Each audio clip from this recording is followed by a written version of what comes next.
Hi, my name's Carrie. My name is Maddie. My name is Rayleigh. My name is Todd. And my name is Chrissy. And this is our project on the wine region of Marlborough, New Zealand. So Marlborough has three different subregions and they have different climates for making different kinds of wine. That's partially what makes them so popular, is that they have different climates, they have different soils, so they can have different varietals. There are over 158 wineries. They have over 500 growers in the region, and it accounts for over 1/3 of the country's wine. And then this region in New Zealand is best known for producing the most prominent varietals, Sauvignon Blanc. And Marlborough produces many other varietals as well, including the Pinot Noir, Chardonnay, Pinot Gris, Riesling, and sparkling wines. These are just a few of the varietals that are known in this region. They are also really well known for Syrah and a few other ones that are up and coming. But when they think of the Marlborough region in New Zealand, those are the main varietals that are thought of.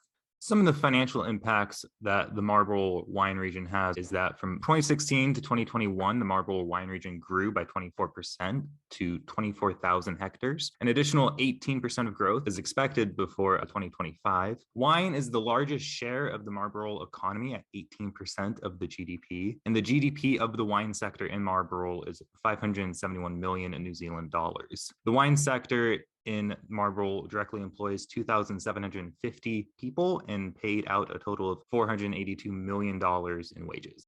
The Marlborough wine region in New Zealand has a combination of cool, sunny days, low rainfall, and somewhat fertile soils that allow them to produce unique and delicious wines. Marlborough has three subregions that each have diverse soil and mesoclimate, which is climate affected by elevation, distance from water, etc. So the three subregions would be the Southern Valleys, the Wairau, and the Awatere Valley.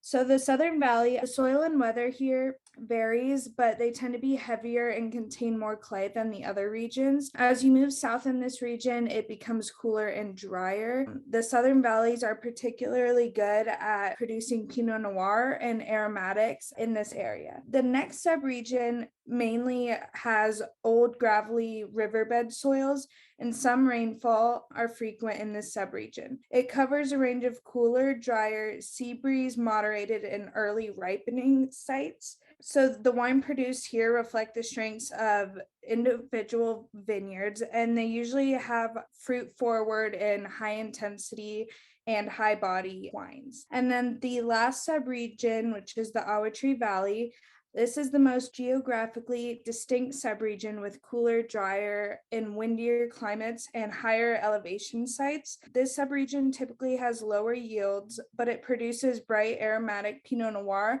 as well as very distinctive Sauvignon Blancs. Next, I'm going to talk about the history of the region. Marlborough's first vineyard was established in the Fair Hall, Brancott area by David Hurd, and he was a farm manager of the 20,000-acre Meadowbank Farm. In 1873, Hurd planted a vineyard on adjoining land at Auntsfield, which he bought from the Reverend Charles Saxton. From there, he grew muscatel grapes and made wine until his death in 1905. Annually, about 800 liters of excellent wine were produced from the Auntsfield vineyard, which continued wine production until 1931. In 1880, Fries Winery made about 1,000 gallons of wine a year, a quarter of which was grape wine, and the rest berry, fruit, and apple wine. The winery closed in the 1960s. Then we have in 1973, a series of the most significant commercial developments were initiated during this time. One of the main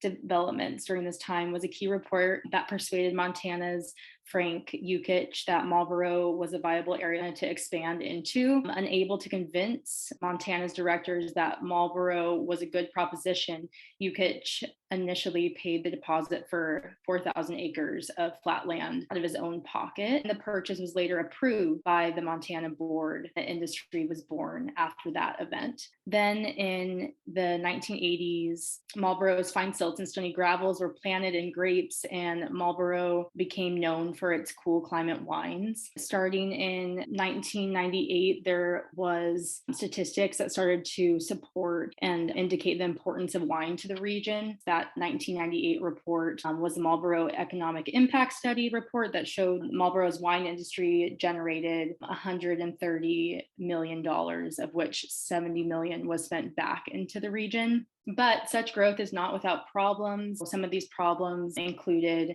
as the vineyards increasingly crisscross the Marlborough countryside, issues have arisen, such as increasing land ownership by multinational companies and the falling of shelter belt trees, which formerly provided protection from strong northern winds on the Wirral Plain. That is the history of the region. Thank you so much for listening to our presentation.